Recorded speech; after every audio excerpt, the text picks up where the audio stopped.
Hello, and welcome to Connecting with Kathleen. We're a show that highlights local nonprofits, bringing information to you about services that are provided in the Roaring Fork Valley. And today we're highlighting FocusedKids, which is brain-based social emotional skills. That's a mouthful. And I'd like to welcome Amanda Peterson. You're the executive director. Hi, thank you, Kathleen. And Yolanda Gonzalez, your project manager and Latino family coach. So welcome. So tell us, what is this program? Yeah, thanks for having us. We're excited to be able to share our work and our mission with our audience today. So FocusedKids, we're in our 12th year of programming in the Roaring Fork Valley. Our mission is to partner with schools, families, and community organizations to make healthy brains a priority for our children.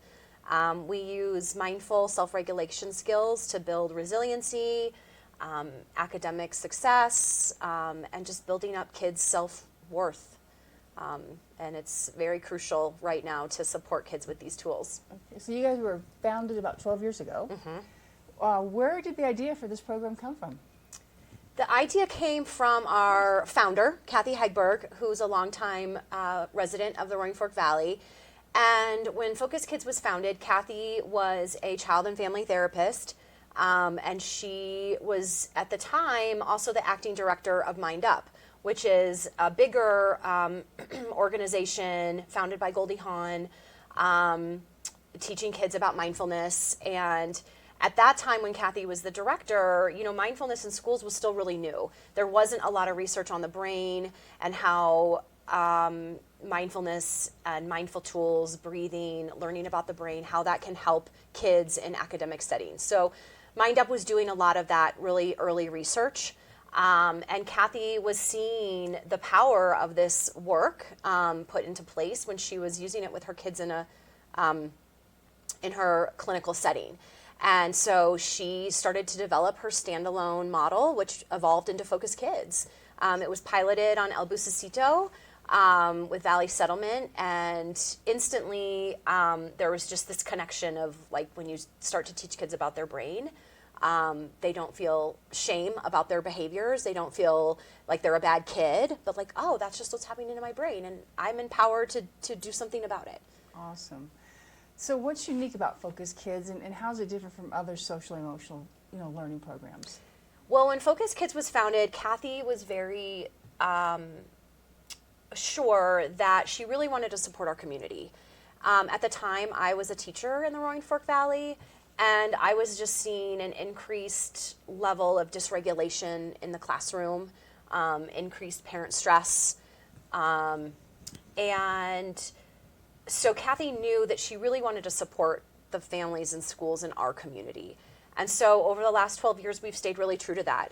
We always are, discussing scaling beyond the Roaring Fork Valley, but what's unique about us is we're here, we're on the ground doing the work from Aspen to Parachute, working directly with families, working directly with kids. We're not a curriculum that we just hand over to a school, which is typical.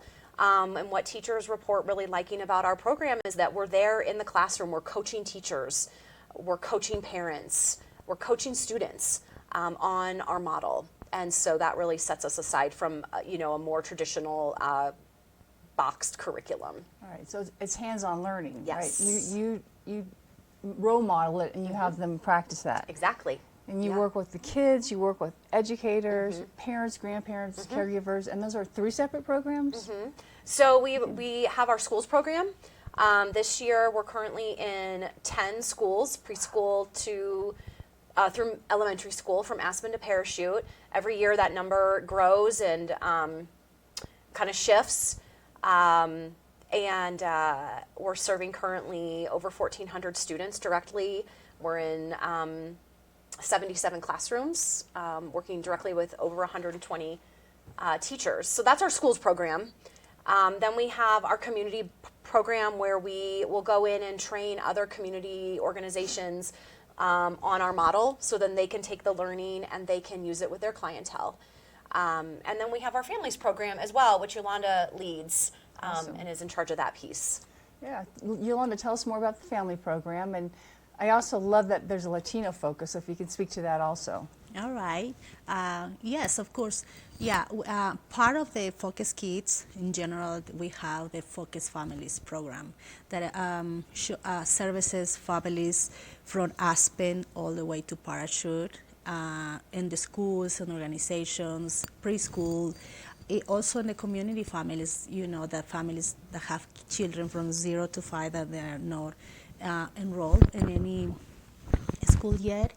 And so that's we do different kind of programmings or reach out. Let's say we go to schools and do a parent group support after school, in the morning, or wherever the families are available.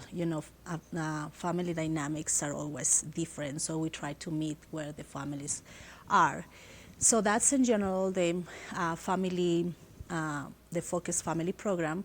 And yes, I am more in charge of the Latino parent programming, which we're trying to reach the most families that we can. And as we know, connecting or reaching out with families is hard. Each family has their own dynamic, and even in each town, it's different.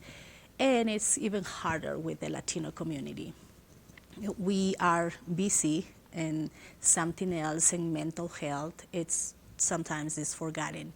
So we are trying to make connections or partnership with existing organizations that are already working in the communities, and they already have presence, but their main focus is no social emotional. It's something else. It's other basic need. So we partner with them, and then we connect with these families, and we have been kind of successful in that way. Right now, this half of the school year, we have been present mostly in Rifle community and Parachute community, working with parents from who have children from 0 to 5. Right. And I would imagine there's a unique need for Latino parents who maybe don't speak English and their children are going to school and having to navigate that. How do you work with that? So that is another uniqueness from our programming, that my background is counseling and mental health and a social worker. So and then the experience that Focus Kids allow me to have, I think we go prepare, and we have the resources to first make the connection with the families. That's why we use partnerships, and then spread our message that there is a way that we can support our families in this specific area, social emotional, that is hugely need. Some families, even they don't know that they need it.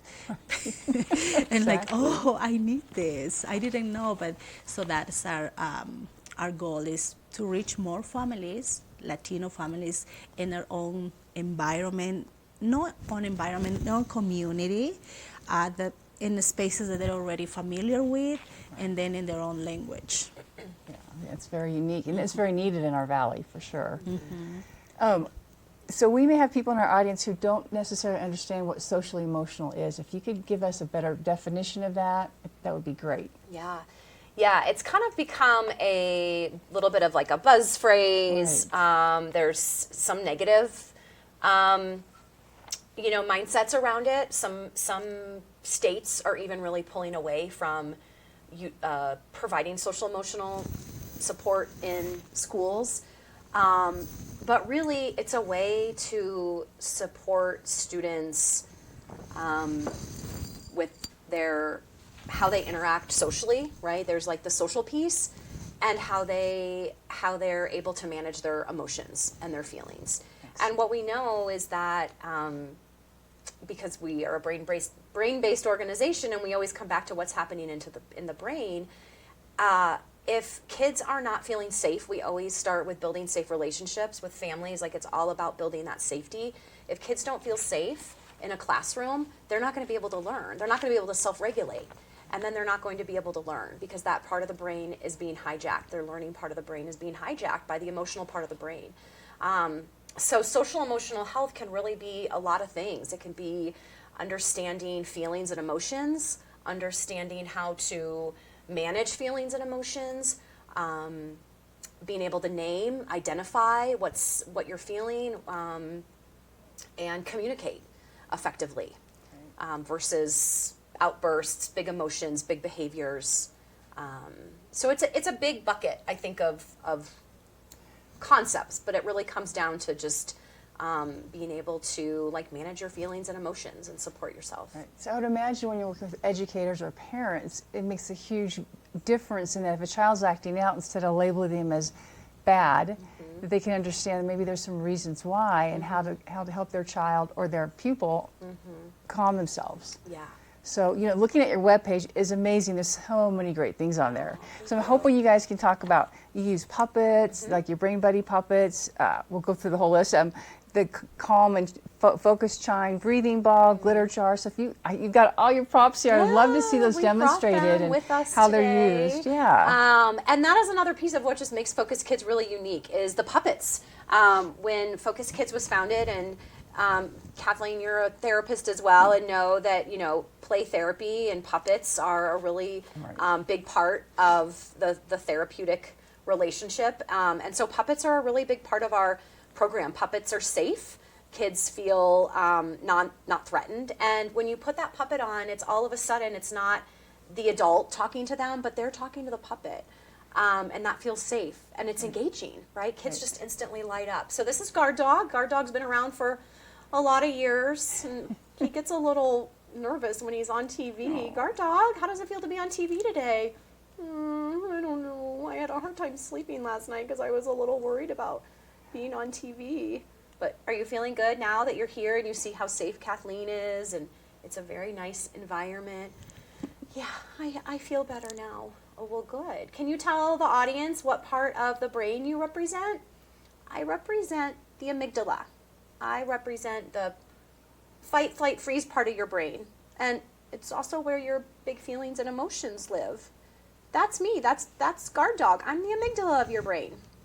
So that's Guard Dog. He's kind of our like all-star. Everybody loves Guard Dog, mostly because everybody can relate to that fight, flight, freeze part of the brain, that emotional part of the brain. So Guard Dog has a really big role in our organization. And just quickly, again, like Kathleen said, you can go on our website to learn more, but Wise Owl represents the prefrontal cortex, the thinking, learning, problem-solving part of the brain.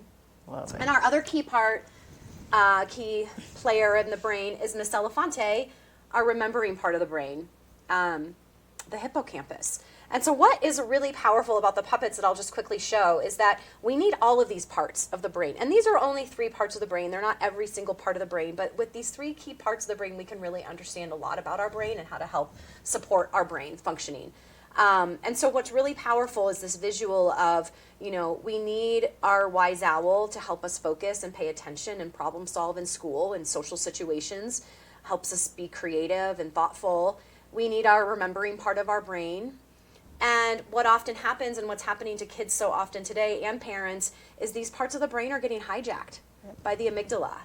And they're not able to focus in class. They're not able to pay attention and make good choices. And it's not, again, because they're bad kids. Parents aren't bad parents. It's just this reactive part of the brain has taken over. And so our program uses these tools that are fun and engaging to teach how to calm the Guard Dog. Right. One of the most simple ways is taking deep breaths. We can watch the breathing ball by breathing in and out. Did that feel good, Guard Dog? Should we do it again? Okay, here we go. Well, all of our audience members can breathe in with us and breathe out. And what slowly happens is the amygdala of the brain, the Guard Dog, is signaled, oh, okay, I've got this. I'm safe, right? Guard Dog can calm down. The amygdala can settle in the brain. And then we can begin to access these parts of the brain that are really important for learning, for healthy relationships.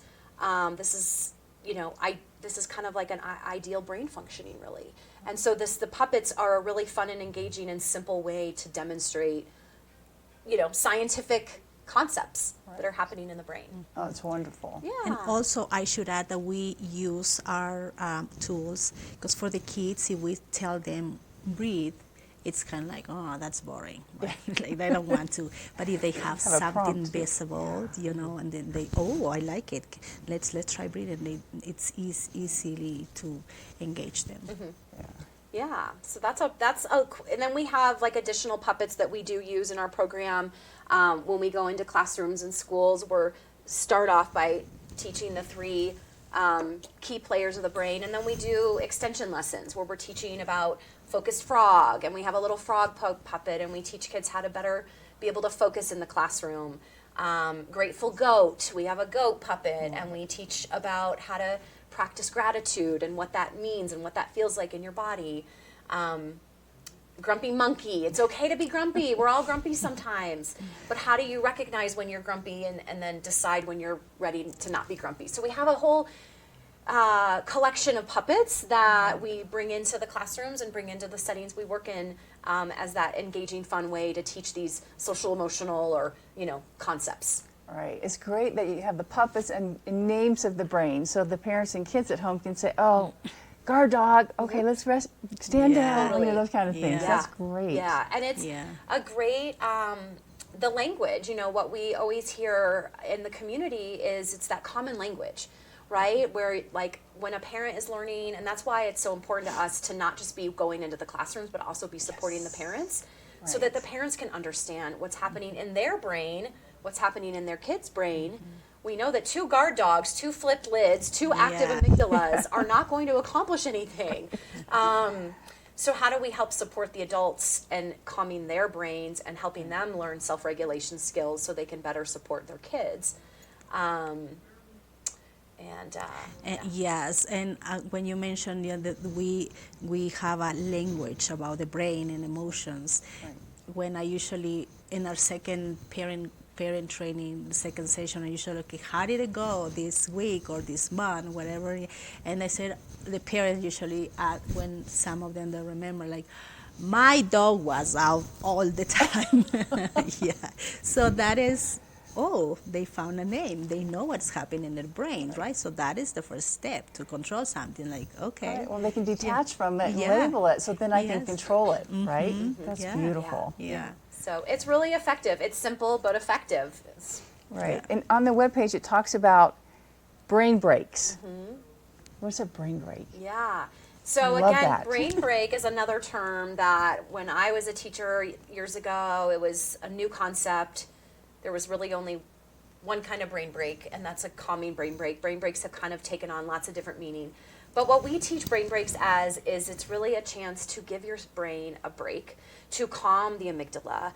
So we also know that the brain likes, consistency. So we encourage and model for classrooms to set up these brain breaks. We help create a schedule in the classroom where they're just doing short times many times throughout the day, where they're giving the whole class a chance to just reset, go inward for a moment, breathe, listen to the chime, do a few breaths with the breathing ball.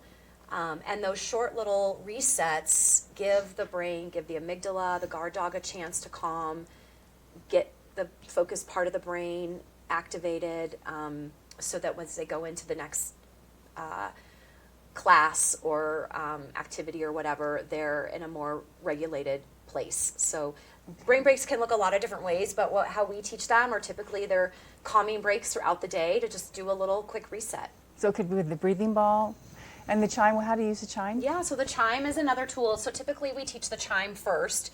And for most kids, not all kids, but for most kids, the sound of the chime sounds calming. By listening to the chime, we are just focusing our attention on one thing. So it gives kids in classrooms, you can imagine, it's like they're all over the place, and you get the chime out, and it's like it just brings the energy in. So typically we teach, just closing your eyes or just gazing down in front of you, maybe finding an anchor spot for your hands. So maybe that's on your belly button, taking a deep breath in and feeling your belly rise. And breathing out, feeling your belly fall. And then just listening to the sound of the chime.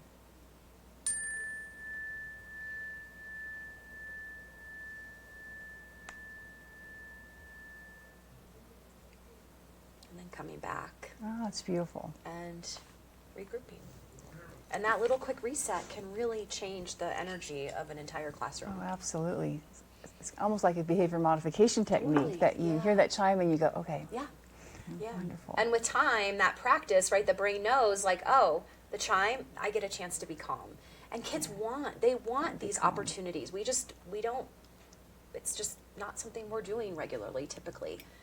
But kids really crave that stillness, that quiet, that opportunity to just go inward for a moment. Awesome.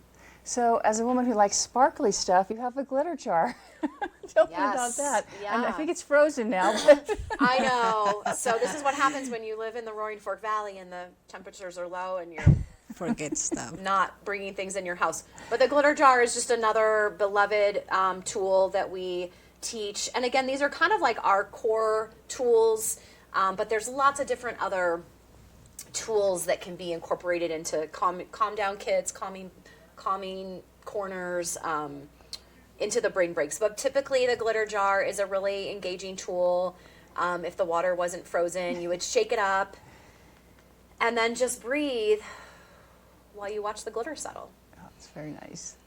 And with the older kids, we talk about how the glitter really represents just all the like clutter in your mind, the stress, the clutter, and how by settling the glitter, you're really just settling all your thoughts, your worries in your brain, and how that feels to just kind of breathe and let it all settle, even if it's for a moment. I love it. So, you've been with the program how long now? I have been with Focused Kids. I want to say this will be going into my 8th year. Okay. So I started out, Kathy, the founder, brought me in. I had the education background. She brought me in to help build the program. And so I did a lot of the classroom implementation work for about 5 years. And then when Kathy retired, I moved into the executive director role. Wonderful. And Yolanda, how long have you been with the program? Gonna be 4 years. 4 years. Yeah. Could you each spoke to something you're 5, I most think. proud of that you've achieved with the program? A proud moment? Does anything come to mind for you? Like an experience. Yeah, an experience, something you observed or a change you saw that you're just, Well, to me, Focus Kids is something amazing in my own life. You know, in my background culturally, is I was raised in a totally different way. I was raised in Peru, in a country area, so we even didn't know what social emotional. And the way that I was raised, it was beyond. I can't even compare the way my child has the opportunity to be raised. I tried. So to me, Focus Kids is really close to my own life. You know, every day I practice what I teach or what I share.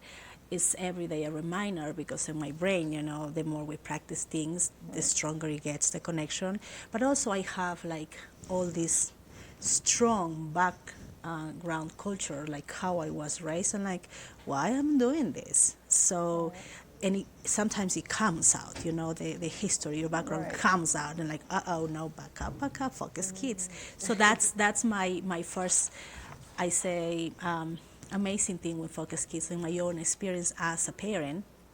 But also I have noticed a lot the successful times with my Latino parents that I, you know, share with Focus Kids. And it's amazing how just one little thing changes the way they see things, their perspective, and that is, I think, a huge accomplishment, even if it's one family, because it's the effect, you know, the effect like a that is domino effect, yeah. yes, that is it is happening in that person, and then suddenly the connection with the husband, and then with the children. So I think that's why I think that's a success. that's very successful. We're almost short on time here to finish, but what's something you're proud of, and then maybe one exercise that you could teach everybody at home that we could do at home? Okay. You know, what comes to mind for me is just the growth of the program. Yolanda and I, it was the two of us for a while, and we just hired an additional 2 trainers. So just the growth that we're having in the community. And I'm just really proud of how the community sees us as far as being a trusted, reliable resource to support them with some really scary stuff sometimes, and big big things that families are dealing with, and it just feels really good to be a trusted resource in our community. And if we want to do a quick little break, Absolutely, so we've done a little bit of breathing with the breathing ball and the chime. But additionally, something at home that's super easy is just starting by grounding your feet. Okay. So if your kids are just having a moment, just encourage them, let's just put our feet on the ground. And just that connection with the earth can be calming and grounding and like, okay, I'm here right now. And then we'll put our hands on our belly button. There's a little pressure point near your belly button that sends a signal to your brain that says, okay, brain, I'm trying to find some calm. So just by making these connections with the earth, with our hands and belly, we begin to send a signal to our brain to find some calm. And then we'll just take a deep breath. You can close your eyes or just gaze down and just breathe. Just feeling what it feels like, noticing what it feels like to just tune into your body and breathe. And then you can just kind of come back when you're ready. A couple deep breaths sometimes is all it takes for a little reset. And the last little piece I would say for parents that are listening, grandparents that are listening, like Yolanda mentioned, you can't just tell a kid to breathe. You have to breathe. That's co-regulation, and your breath will help regulate their breath even if they're choosing not to breathe. Exactly. So that coming from you is the biggest important takeaway, I would say. Right, because you're the role model. That's awesome. Well, I thank both of you for being here today. I want to have you back to go in more details with your show. Thank you. What you do, it's just fantastic. And anybody at home, please go to their webpage. There's a plethora of resources. There's a bunch of trainings you can sign up for. Yeah, how do they get to your program real quick? Yeah, FocusedKids.org. And check it out. We have a educator piece, lots of resources for educator. We're working on building out more resources for parents, and we're hoping in 2025 to have our website fully available in Spanish as well. Oh, that's wonderful. Yeah. All right, well, thank you so much. And I want to thank you all for joining us, and I'd like to sign off with wishing you health, healing, and happiness.